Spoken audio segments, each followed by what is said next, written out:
நீங்க சாப்பிடுற ஸ்வீட் உண்மையால போலியான்னு எப்படி தெரிஞ்சுக்கிறது?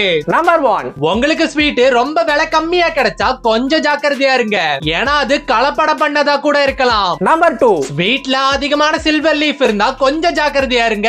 ஏன்னா அது அலுமினியமாவும் இருக்கலாம். நம்பர் 3, உண்மையான சில்வர் லீஃப் இப்படி தேய்ச்சவனா மறைஞ்சிரும். அதே அலுமினியமா இருந்தா இந்த மாதிரி உருண்டையா இருக்கும். நம்பர் 4, ஸ்வீட் சாப்பிட்டதுக்கு அப்புறமா உங்க கையில கலர் ஒட்டிட்டு இருந்தா அதுல ஆர்டிபிஷியலான கலர் யூஸ் பண்ணிருக்காங்கன்னு அர்த்தம்.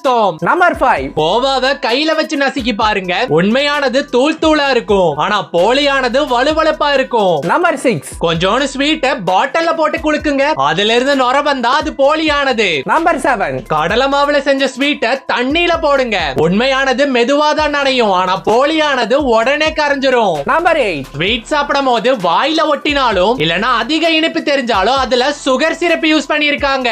நம்பர் 9, ஸ்வீட் ரொம்ப ட்ரையா இருந்தா அது ஒருவேளை பழசா கூட இருக்கலாம். நம்பர் 10, அயோடின் டிட்டர்ஜென்ட் ஸ்வீட் மேல விடும் போது அது ப்ளூ கலர்ல மாறினா 100% ஃபேக் ஆனது.